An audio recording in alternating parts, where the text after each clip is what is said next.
In the last lecture, we were able to save our store to the Firestore database, and that is all working great.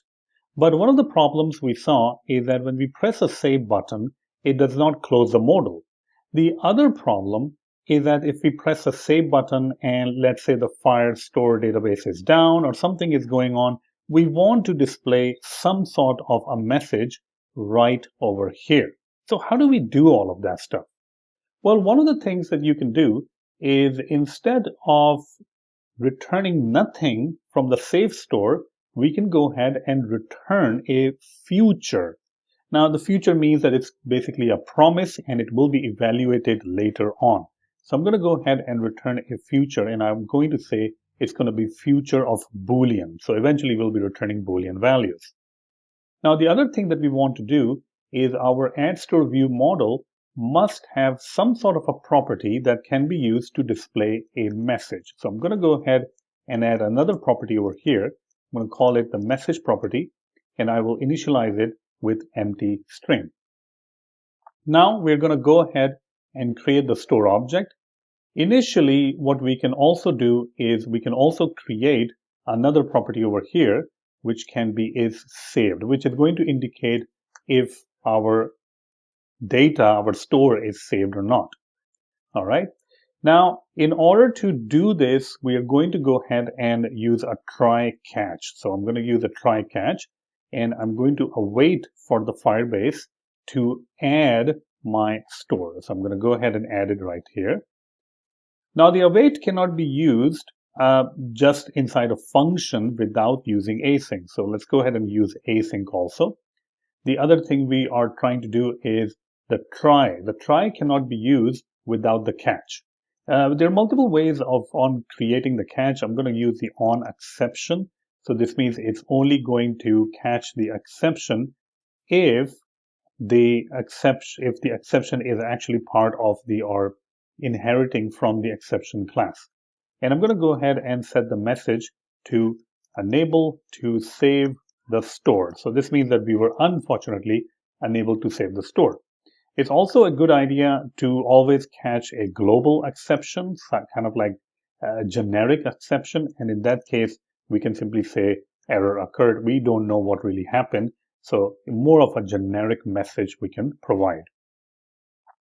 Now, when this is executed, and if there's no exception, then we can go ahead and say is saved equals to true. Great. And then in the end, we can go ahead and return is saved. So at the end, we can simply say is saved. There we go. Perfect. So this means that when you call the save store function, it is going to return you a future which will contain the Boolean value, whether it is saved or not. Now, one of the problems that you're going to have is that in the add store page, we are calling the save store. And over here, we can go ahead and check it out. I mean, we can definitely go ahead and get the saved value. So I can go ahead and make the save store an async function because we're going to wait for it unless you're using .then. And I'm going to go ahead and say final is saved. Or I can actually remove all of that. I can say await and final is saved. That's fine. And I can say if is saved, meaning if my store is saved, then I can simply go ahead and say navigator dot pop, and I can pop the context.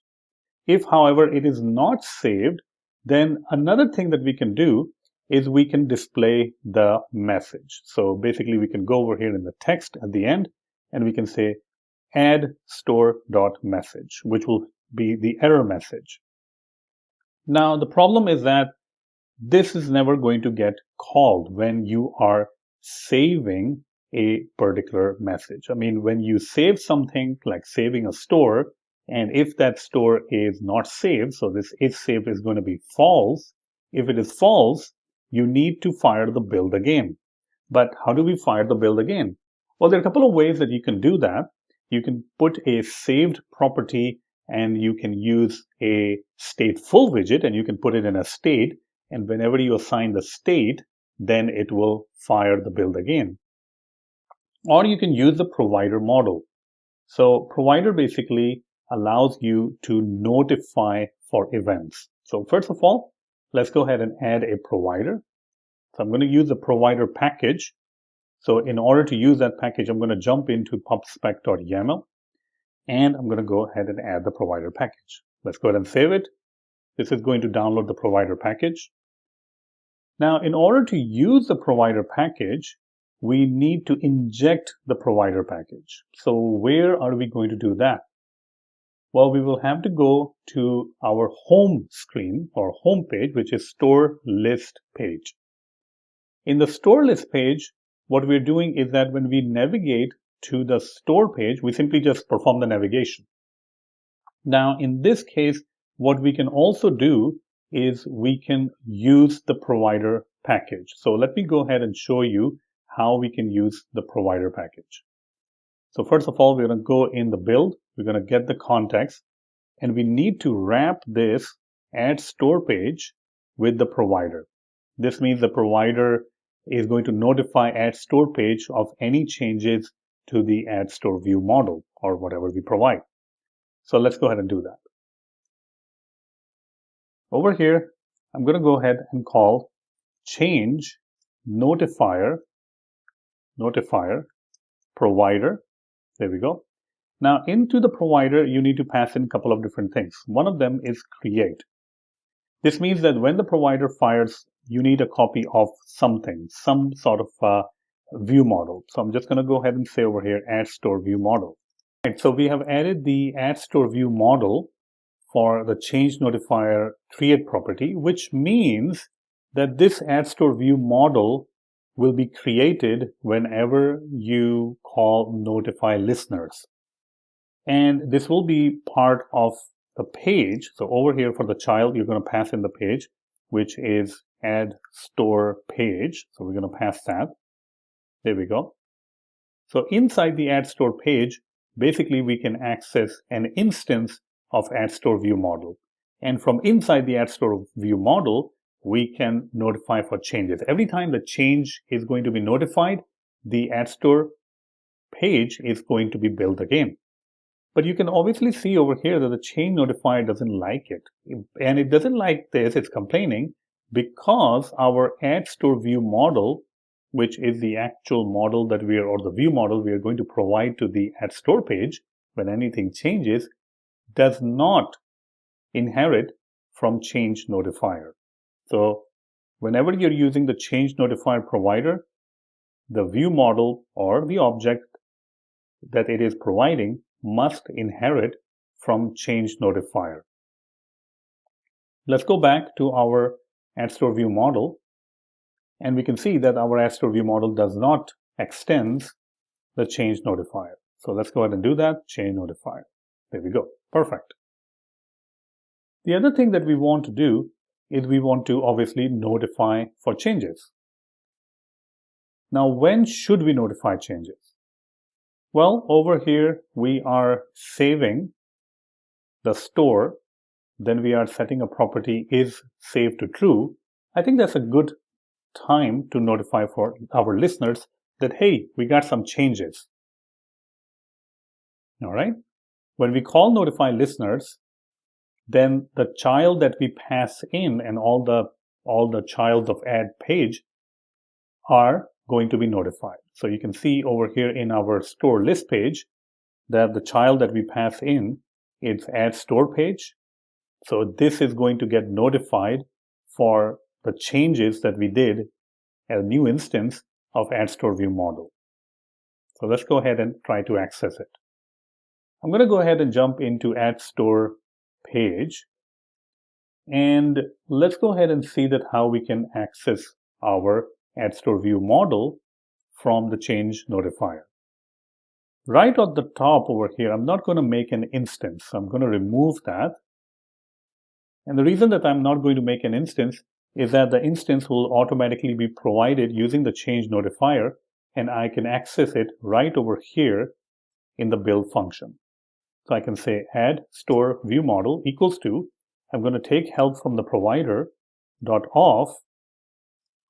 I can specify that what kind of object that I'm looking for, and it is add store view model and passing in the context. Perfect. Now for this to work, make sure that you have the provider imported, so we can quick fix and import the provider. There we go. Let's go ahead and refresh. Great. So now what's going to happen is that when we go to the add store page, it is going to provide us an instance of the add store view model. Whenever we type something in the text box, it's automatically populated to the add store view model. Whenever we type something in the address, it's automatically populated into the store address. Whenever we try to save it by calling save store, which is going to call right here, save store, it's going to go to the add store view model, call save store. It's going to save store, and then finally it's going to call notify listeners. Now when it is going to call notify listeners, it is at that time that the listener, which in our case is add store page, is going to build again. Now if there was any problem, then we will get notification. And let's go ahead and see that if we get the notification or not. So if I go to add store view model and I set the property over here, let's say message equals to store has been saved. All right. Now calling the notify listeners, and we have set a new property, message equals to store has been saved. This means that we are going to rebuild our add store page, which means the build function is going to fire again. And then we are going to be displaying whatever message that you have set. Let's go ahead and see that if this works or not. So I'm going to save it. I'm going to go ahead and click on the add button. I'm going to go ahead and type a name, let's say HEB, with some sort of an address, let's say Cullen Road, and save it. And well, this time we were not able to see the message because it was actually closed. Let's go ahead and make sure that we are not popping it. So there we go. Let's comment this out. Okay, let's do it again. I'm going to go ahead and say Albertsons, which is a store in California, so not in Texas. And we are going to say Carpinteria Road. Beautiful place, by the way. Save it, and there we go. You can see that at the bottom. Store has been saved right over here. So because we set our property, which is right here, message, and we call notify listeners, we were able to get that going. Now, the notify listeners, we're calling it only in the case of success. And by the way, we don't really have to set the property over here. So we should call it maybe somewhere else. We should call it when you are doing the exception. So let's go ahead and move this, and I'm just going to place it right here so it notifies it. So now, whenever we set the message anywhere, in the end, we're going to go ahead and call notify listeners. All right. So this is great. Let's go ahead and test it out. I'm going to go to add store page, and I'm going to go ahead and uncomment this. So we won't be able to see any message because as soon as we add something, it is just going to go to the database, it's going to get fired, and then eventually it's going to pop out the navigator, the current view. So we will get back to the main screen. So let's go ahead and add something. I'm going to go ahead and say, let's say Fiesta. And let's go ahead and add some address, some dummy address, 1960 Road. And I'm going to say save. As soon as we save and it is successful, we're going to go ahead and fire navigator.pop, and this view is going to go away. And perfect, it actually went away.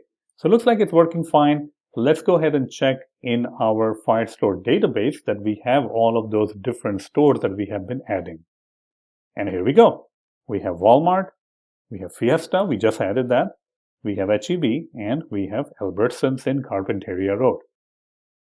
So it looks like everything is working, but obviously you can see a big question mark right here that, okay, if we are adding the stores, if they are getting added, how can we go about in displaying all the stores. So let's go ahead and in the next lecture, talk about how we can display the stores from the Firestore database into our Flutter application.